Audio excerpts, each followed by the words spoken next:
Hello there everyone, welcome back to Top 10 and to our newest video again on the 2025 Cannes Film Festival. Today we are speaking about fashion in week 2 of the festival. Of course, the fashion show keeps on giving us a lot to talk about. Movie stars from all over the world, but also very famous singers, top models, fashion influencers. They all tried very, very hard to impress us, and some succeeded, to be very honest, and some were total fashion disasters. Now, without further ado, let's dive into the fashion of week 2, starting with day 7 of the film festival. And on the red carpet, we saw the casts of the film Eagles of the Republic and Highest to Lowest. Of course, ASAP Rocky was on the corset, and yes, Rihanna, as you probably all know by now, was there in her mom-to-be very, very glamorous version. But let's start off with Dakota Johnson, who was wearing Gucci, a pink gown with a lot of fringes and crystals, and how can you not love that? I loved the very straight, almost column-like design of the dress, and those details of the fringes and the crystals and the color. It was all perfect on her. She looked gorgeous in that thing, and to me this is an 8 out of 10. Now, of course, Rihanna was wearing Alaya, and she was this costume cerulean blue gown by Alaya, designed by Peter Moulier, featuring this halter neckline, a lot of side cutouts, and a tie-high slit that, of course, showcased to the world her baby bump.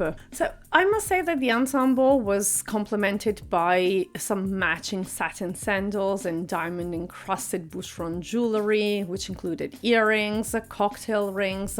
The color was, from my point of view, a very playful nod to her role in Smurfette, the character that Rihanna voices in the upcoming Smurfs movies. And when I look at it from the side, I like this ensemble. I like the outfit. When I look at it in front, the dress has got something that really does not work for me, how it looks. So even if we might all love Rihanna, the color is amazing and she looks gorgeous in this. To me, this look is a 6.5 overall. Now, Carla Bruni in Saint Laurent. This is a halter column gown with a slit. I love the color of this dress. It's a sort of very deep dark petrol green, and I love the way it looks on her. The styling is by Clément Lomellini, which I think is perfect, and the jewelry is by Chopard.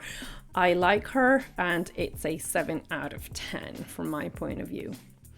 ASAP Rocky, of course, Rihanna was there. He was there, actually. He was the most important one, let's say, if we want to put it like that, between the two, because he was in a movie. And he was wearing Saint Laurent here. This is a double-breast black suit with Ray-Ban glasses, a slanted strip tie, timeless classic. The jewelry is kind of a little bit retro with these earrings and the brooch that he's wearing. To me, the overall look of this ensemble is really an 8. It works very, very well on the red carpet. Jason Momoa and ARJONA. ADRIA is very, very elegant in this pastel dress. I really appreciate that the fitting is perfect and it looks like she's breathing in this dress. And her breasts are not squeezed or popping out in all directions, which we all too often see with these types of gowns that have a bustier in the upper part. So I really appreciated the fitting here. This is very nicely done, and the color of the dress looks very nice on her. And of course, Jason Momoa, I mean, he's Jason Momoa. There's nothing else to add there. He's wearing this 3-piece with slim trousers. Maybe possibly just rethink the shoes. I really don't like the shoes with the color and the fit of the suit that he's wearing, but anyway, it's a 7 for the both of them. They really look nice. Now, Alton Mason, the styling is perfect. Look at those accessories, how well they go with the open shirt and the entire attitude that he's showcasing on this red carpet. It looks like he was born to wear this ensemble, or he was actually born with it. I don't know, but this is really perfect. This is an 8 out of 10 to me, maybe even an 8.5. Now, Denzel Washington is kind of sitting there in a don't know area for me. I normally am a very big lover and fan of sneakers, and I also love them on very elegant outfits, but I think that you really need to pick the right one based on the outfit and the occasion.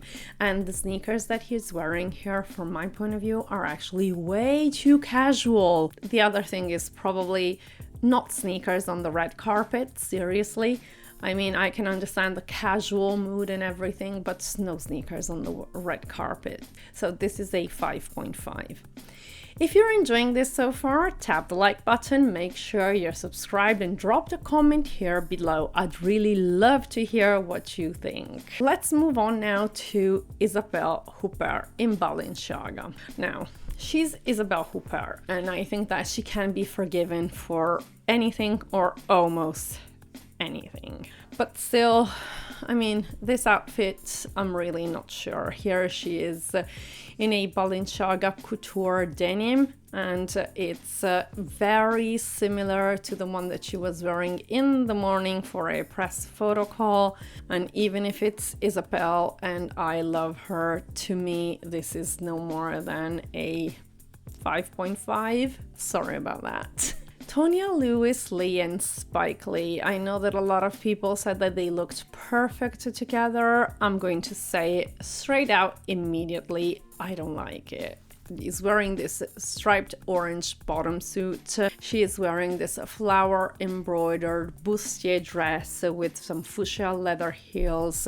I really know, I've read a lot about this outfit, the, let's say, couple wearing these outfits that were almost like matching in shades and tones, and everybody was saying that this was totally a genius look. To me, this is a no-go. It's a 4.5. Now, Magda SWIDER, she's wearing this tulle skirt, two-tone look with a lot of pearls and ribbons. It's retro, and it sort of looks like a huge, gigantic licorice string to me, especially that hat. I think that there is way too much going on already with the dress. The dress has already got a lot of elements, and she's also wearing the jewelry, and then she's wearing the very big hat. And about the hat, you must always be very conscious about the etiquette on these occasions. And I understand that, of course, fashion influencers, top models, etc. are only interested in the appearance and making an impression on the red carpet, but still they must always bear in mind that after the red carpet they're actually walking inside a theater, and I would not want to be sitting in the rows behind this lady. So to me this is a 4. Patricia Contreras is wearing a mermaid design in gold, full of sequins and all those flowers on her arms and around like the shoulder going up from the neckline. This is again way too much, and there's a bit of a, I think, weird fitting going on there. So to me this is a 3. Maria SOCCOR. There is nothing nice about this dress. All those wrinkles, I mean, that's a lot of wrinkles. And the sleeves are completely useless. This actually makes a total fashion disaster. Also in the way it fits. I don't understand what the stylists were thinking when they let one of their clients actually walk out in something like that. Her breasts are so squeezed that the effect sort of brings down the entire look, as if the rest was not already enough to qualify this as a bad look. So to me this is a 2 out of 10. Let's move on to day 8 now. There were a lot of beautiful ladies there and top models on the red carpet. We had Naomi Campbell, HERZIGOVA, a lot of beauty and a lot of beautiful clothes. So let's start with the Scarlett Johansson, who was wearing Prada. This is a powder blue strapless draped chiffon Prada gown with a very light skirt. It has a ruched bodice, a drop waist, and it's in this sort of ethereal skirt with like makes her float on the red carpet. And she looks good, don't get me wrong, the color works wonderfully well as a contrast on the red carpet, but still I was expecting a little more from her. I do love the beauty look, however. The red lips always look good on her, and the rest looks very light. I've seen ladies walk out during this festival with like layers of stuff on their faces that was like 3 inches thick. This beauty look is really perfect, but still to me this is like a 6+++, but it does not go as high as a 7. Jodie Foster in Lowe. Now again, this is another one everybody was raving about. This is a silk tunic dress featuring an asymmetrical design on the sleeves. It's cinched at the waist by this sort of hideous, horrible looking decorative metal plate. I didn't like this. As said, I know people were saying she looked super elegant in it. I didn't like it. I mean, I don't like the dress. I don't like the way it looks on her. If it was not Jodie, I would have probably given it a much lower score. To me, this is a 4.5. like tops. Naomi Campbell in Dolce & Gabbana. Now, this is a completely different thing. Look at that. This is from the Sicilian collections by Dolce & Gabbana. This gown has a Baroque-inspired bodice embroidered in gold with a bold black cross, which gives way to this super voluminous black tulle skirt.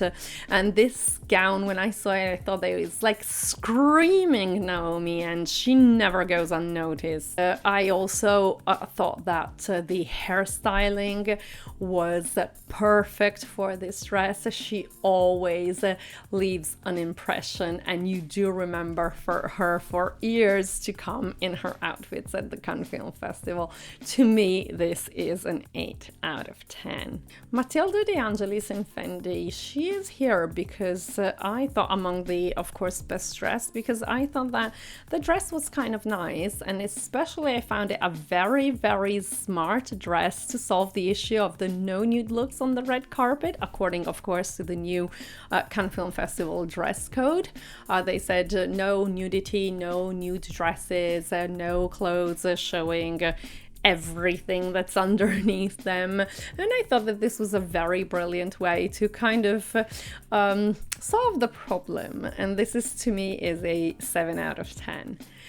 And then we move on to Eva Herzigova in Balenciaga. This was an interesting gown. She totally rocks the color, and believe me, it's not easy. I was not sure about that weird sort of bow thing around the neck. It's really very weird the way it looks. I really still don't understand exactly what it is. But then I saw the back and I thought, okay, this is an 8 out of 10. Now let's move on to Elsa HOSK in AZ Couture. And I must say that these are feathers I can definitely live with. The gown is a strapless look that featured this soft ruching sculpted draping. The upper part is extremely sophisticated and looks like sort of moving water effect that is featured around the neckline and around the waist. It's very delicate, very elegant, and then the skirt is light and very simple because you have the final white feathers lining the hem, and it creates a swan effect, which from my point of view is absolutely beautiful. Total eye candy. This is an 8.5. Mia Fall in Haute Couture, and for sure she stands out in this thing. Black velvet top, cloud effect skirt, a lot of feathers, a lot of ruffles. To me, 4 out of 10. Adriana Carambeu in Yanina Couture. Now, she's got wings, but the dress surely doesn't. It has already these huge shoulders, and all those feathers were really way too much. They really look horrible. It looks horrible on her, and the overall look is a 3 out of 10. Now, Alia Rosa. The upper part I can live with because there's something interesting about the neckline, maybe a bit too pointy up there because there was something pointy about it. And of course I always find that the squeezed breasts are totally tasteless, but I was completely shocked with the lower part of the dress. Still, when I looked at it, I thought, well, when it's pouring rain outside, this is probably the kind of skirt you want to be wearing because you can put your umbrella in it. Otherwise, I really don't understand the purpose of that thing, but anyways, it looks completely horrible and it's a 2 out of 10. Day 9 was the night of the screening of the History of Sound, but also a lot of models were there. Again, Naomi Campbell, Cara Delevingne and Coco Rocha. So let's move on to the fashion from the night. And the first one up for our review is Elle Fanning in Giorgio Armani Privé. She was there attending the premiere of Sentimental Value, and this dress is perfect for the title of the movie. This is my opinion. I mean, Sentimental Value, something romantic, and this dress has definitely got something romantic about it. It's a shimmering mint green sequined gown, and it's adorned with white roses. I loved it. When I saw it, I thought, oh, this one is really nice, and the more I look at it, the more I honestly like it, and it's an 8 out of 10. Renee Reinsby in Louis Vuitton. The dress is one color, but basically what they're doing here is they're playing with different fabrics to make it look more nuanced. I really like the train because it's there, but it's very subtle and it makes a lot of sense on this gown. I would have loved maybe a few more inches up there around the neckline, but still it looks really very nice, and it's a 7.5 because the fitting is also perfect. Naomi Campbell, and again, this is exactly what you would expect from her, like perfect, with this white long dress with geometric and asymmetrical neckline. I thought, wow, the hair is perfect for the dress, just like it was perfect on day 8 with all that volume, because the dress had a lot of volume in it. Now this dress doesn't have volume, so the hair is straight, so you can see that even the beauty look is completely matched to what she's wearing, and the lady certainly knows what she's doing, so this is an 8 out of 10. Paul Mescal in Gucci. This is a black suit with a double-breasted blazer complemented by matching blouse with a bow. He's not wearing a tie. That is a scarf that is worn. It's styled in a way that gives this tie effect, which I found was absolutely brilliant. So very well done to the stylist Felicia Kay. 9 out of 10. Elsa Hosk in Vintage Thierry Mugler. And this is jaw-dropping kind of vintage. The overcoat is just perfect. The pearls go very, very well with the look, with the dress. The hairstyling is perfect. This is an 8 out of 10. Cara Delevingne, she actually followed with this dress the sort of a romantic gown trend that is very, very popular right now. A lot of people wearing this sort of a romantic, slightly retro style dresses, and this dress has got exactly that vibe to it. And what she's doing here is that she's trying to balance it off with the completely modern look of her hair and the makeup, the beauty look. So the hair is like wet effect. The thing is that I can understand the balancing. I sort of like the idea behind it. I really don't like how the gown works on her. Probably it's not about the gown, it's actually about the gown on her. This look is, I don't think it's appropriate for her. It's a 5 out of 10. Coco Rocha in Yonut Red Swan. When I saw this gown, I thought that the designer had a few old shirts sitting around and decided to make a gown out of them. It certainly had this shock effect to it, because it is shocking. I mean, when you see that thing on the red carpet, you are thinking, what were they thinking when they put this gown together? And especially when they saw it, how could they actually think that someone should wear it on the Cannes Film Festival red carpet? And to me, this is a 2. And I know I said that I don't like giving 1s or 0s, but I was almost tempted to do it for this one, because there is no no sense to this dress. It doesn't make any sense at all, and it doesn't even look good on her, despite she's absolutely beautiful. Mini driver here, we've got fishnet, we've got lace, we've got feathers. Is there anything else that they could have added to this dress? And it's a no, but it definitely lacks elegance, and this is a 3 out of 10. Leonie Han, this is an example of too much. You either have the big sleeves or the big detail around the waistline, because then she's also wearing the long gloves, and this looks like it's way too much, too many elements there to make this dress like acceptable from the point of view of the eyeball that cannot take the entire thing in. So this is a 4 out of 10. Lena Maufuf in Alaya. The upper part is not even a dress, that's probably beachwear. And the skirt, for some reason, when I saw it, it made me feel sleepy. I kind of thought that I could have slept on that thing. It's a 3 out of 10. Day 10. This was the evening of 3 major films, L'Avenue de l'Avenir, Resurrection, and Zenobacher. Elle Mirren, Aishwarya Rai, Cara Delevingne, back in blonde, a lot of beauties, a lot of fantastic fashion out there for us to comment on. First, let's start off with Juliette Binoche in Balenciaga. This is a classic black elegant dress with a short train. It's nothing that we haven't seen before, of course. I mean, there's nothing new about this. We've seen this millions of times on red carpets, but still she looks great in it.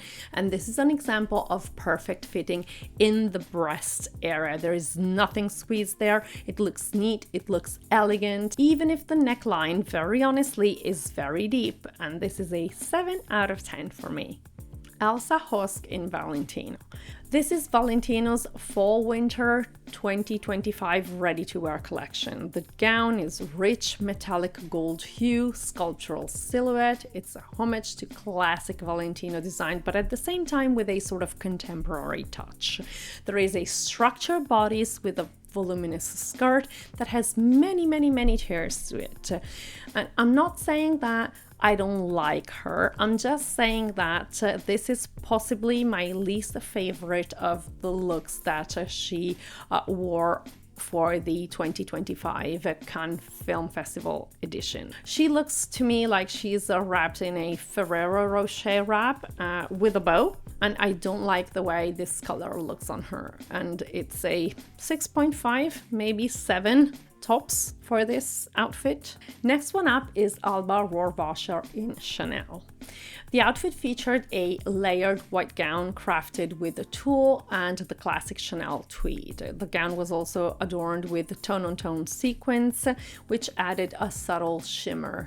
It was completed with jewel-encrusted buttons along the bodice and classic Chanel Mary Jane shoes. And now there was this very bold stylistic choice. And I understand that this is sort of the avant-garde part of this ensemble, and I'm speaking about the trousers that you can see beneath the gown.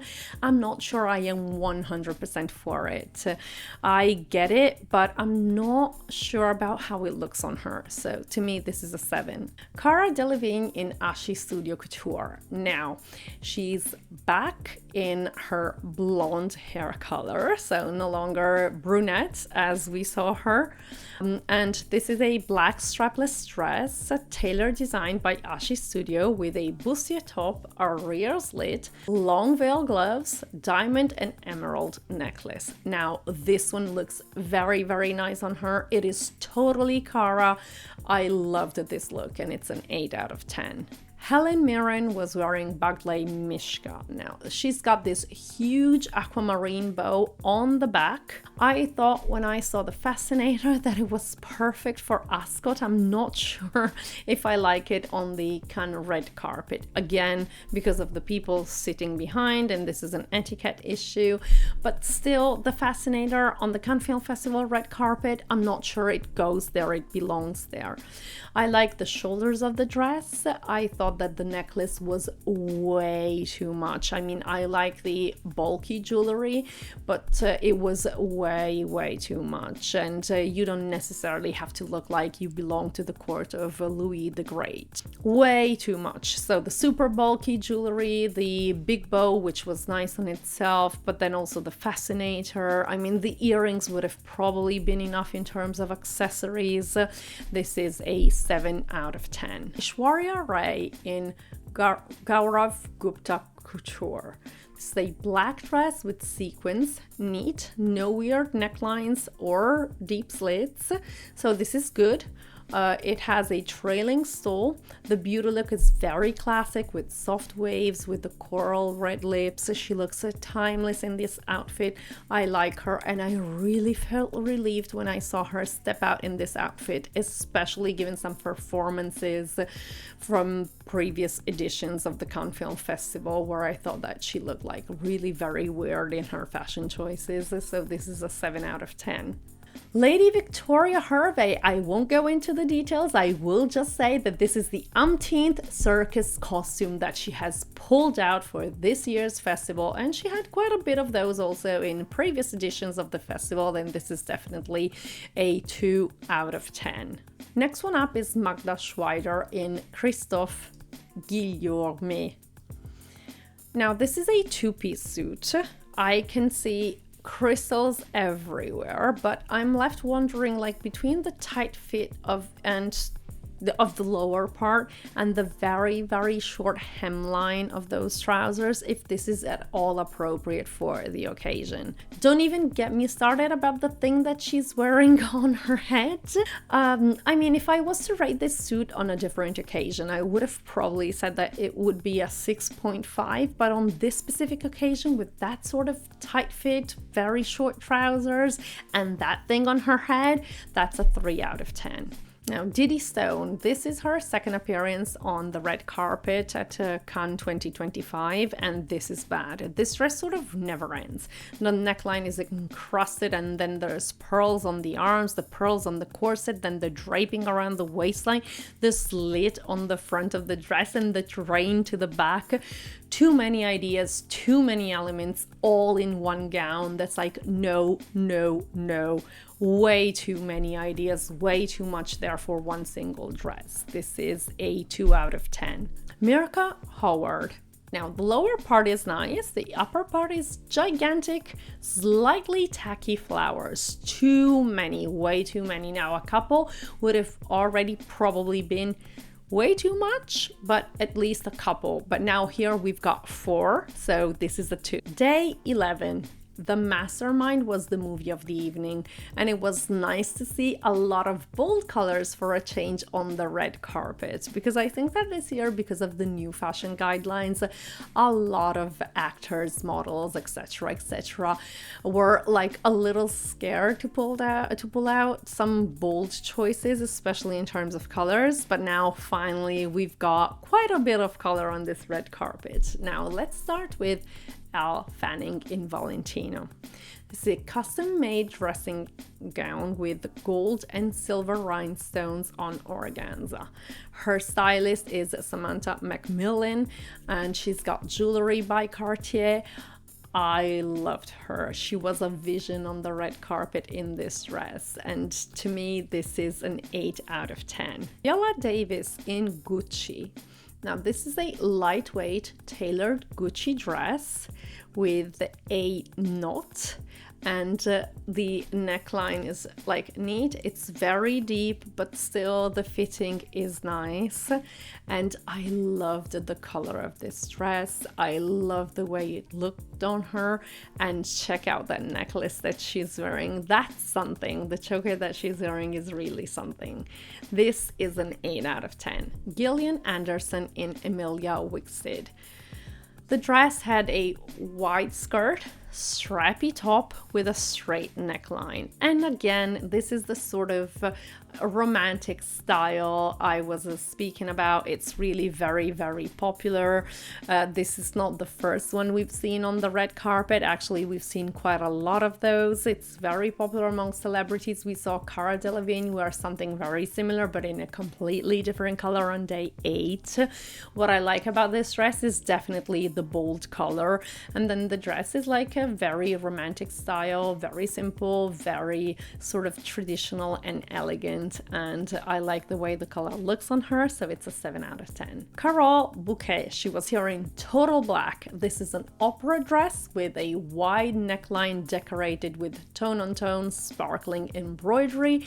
The dress is Chanel couture, and this to me is a 7 out of 10. Amy Jackson in Carolina Herrera. Polka dots, I love it. I love everything about this dress. The pattern, of course, is not plain. Polka dots have a huge impact. They always stand out.